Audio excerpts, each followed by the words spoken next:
বন্ধুরা, বগুড়া থেকে চলে আসলাম বেহুলা লক্ষিন্দের বাসর ঘর। মহাস্থানের আগে গোকুল নামক স্থান থেকে চলে আসতে হবে বেহুলা লক্ষিন্দের বাসর ঘর।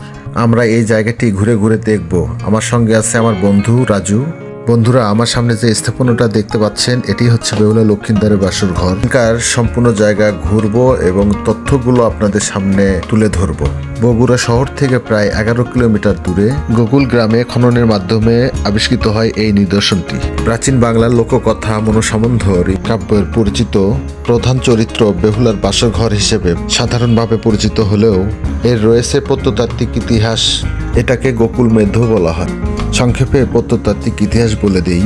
সেই বেহুলা লক্ষিন্দারের কাহিনীটা বাংলাদেশ প্রত্নতাত্ত্বিক অধিদপ্তরের মতে আনুমানিক 6 থেকে 7 খ্রিস্টাব্দে এটি নির্মিত হয়, যা সেন যুগের অনেক আগের ঘটনা।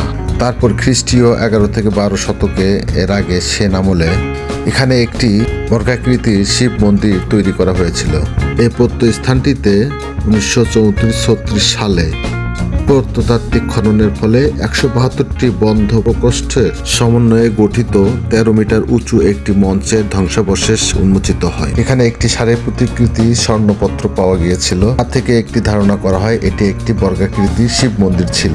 বিখ্যাত পর্যটক ইবনে বতুতা ও ইবনে সান ভ্রমণ কাহিনীতে এটাকে বৌদ্ধ মঠ হিসেবে পরিচিত করেছিলেন। আবার কোনো কোনো ঐতিহাসিক গ্রন্থে পর্যবেক্ষণ কেন্দ্র হিসেবে উল্লেখ করা হয়। বলা হয় এটি নির্মাণ করা হয়েছিল প্রাচীন বাংলার রাজধানী মহাস্থানগড় বা পূর্ণবর্ধনকে বাইরের শত্রু থেকে রক্ষা করার জন্য এটি নির্মিত করা হয়েছিল। সব কথা ছাপিয়ে সেই লোককথা বেহুলার বাসর ঘর হিসেবে পরিচিত সেই পুরাকীর্তিটি। প্রাচীন কাল থেকেই লোকমুখের ধারণা যে এটি একটি বেহুলার বাসর ঘর ছিল।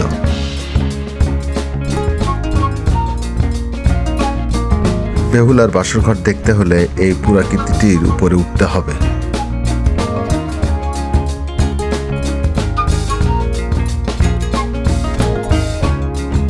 ক্ষয়ে যায় ইটের উপর দিয়ে হাঁটতে কষ্ট হলেও অনুভূতিটা দারুণ।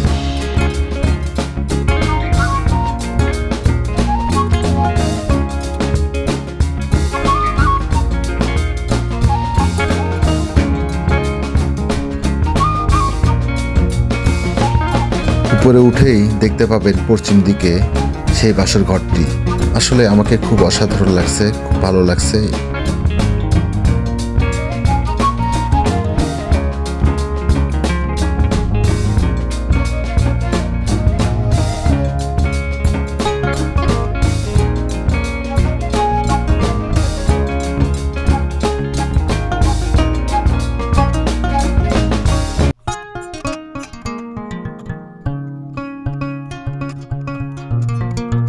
বেহুলা লক্ষিন্দারের বাসর ঘর যে কথিত আছে এটি হচ্ছে সেই বাসর ঘরের কেন্দ্রবিন্দু।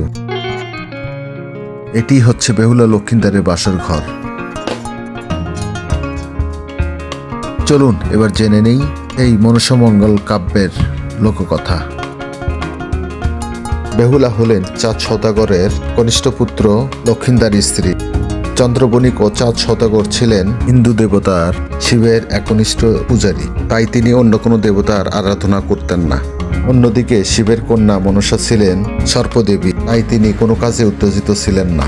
তার পিতা শিব তাকে বলেন যে যদি শিবের কোনো উপাস্য মনসার পূজা করেন এই পৃথিবীতে তাহলে তার পূজার প্রচলন সম্ভব।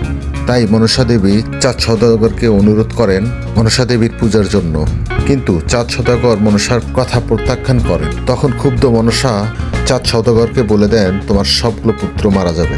এরপর একে একে 6 পুত্র লক্ষিন্দার বাদে সাপের ছোবলে সবগুলোকে মেরে ফেলেন। বেঁচে থাকা ছেলে লক্ষিন্দারের একমাত্র বিয়েতে সাবধানতা অবলম্বন করতে চাঁদ সওদাগর দেবতা বিশ্বকর্মার সাহায্যে এমন একটি ঘর তৈরি করেন যাতে ঘরে একটি পিঁপড়াও না ঢুকতে পারে। কিন্তু মনসা দেবীর ভূমিতে ভয় পেয়ে বিশ্বকর্মা একটি ছিদ্র রাখেন। ওই ছিদ্র দিয়ে সাপ প্রবেশ করিয়ে বাসুরাতে লক্ষিন্দারকে হত্যা করেন মনসা দেবী। এরপর মৃত স্বামীকে নিয়ে 6 মাস ভেলায় ভাসেন। পরবর্তীতে নানান ঘটনার পর সন্তুষ্ট হন মনসা দেবী। পরে বেহুলার অনুরোধে চাঁদ সওদাগর রাজি হলে পূজা করেন মনসা দেবীর। তখন জীবন ফিরিয়ে দেন লক্ষিন্দারের। প্রত্নতাত্ত্বিক ইতিহাস ও লোকগাথার সেই বাসরের কাহিনী মানুষকে প্রবলভাবে আকর্ষণ করে। তাই তো দূর দূরান্ত থেকে ছুটে আসেন দর্শনার্থীরা। বেহুলার বাসর ঘর বা গুগল ম্যাপে যেভাবে চলে আসবেন আপনারা, বগুড়া থেকে রংপুরগামী বাসে আপনারা চলে আসবেন। ভাড়া সম্ভবত 10 থেকে 15 টাকা নিবে, এর বেশি না। বগুড়া শহর থেকে সিএনজিতেও আসতে পারবেন। সিএনজি ভাড়া সম্ভবত 150 টাকা থেকে 200 টাকা নিতে পারে, এর বেশি লাগবে না। তারপরে জানিয়ে দেই এখানকার টিকিট মূল্য। দেশি দর্শকদের জন্য 20 টাকা, বিদেশি দর্শকদের জন্য 200 টাকা, মাধ্যমিক স্তর পর্যন্ত শিক্ষার্থীদের জন্য 5 টাকা। ঠিক আছে বন্ধুরা, ভালো থাকবেন সবাই, এবং আমার ভিডিওটি যদি ভালো লেগে থাকে অবশ্যই লাইক, কমেন্ট, শেয়ার করবেন। আল্লাহ হাফেজ।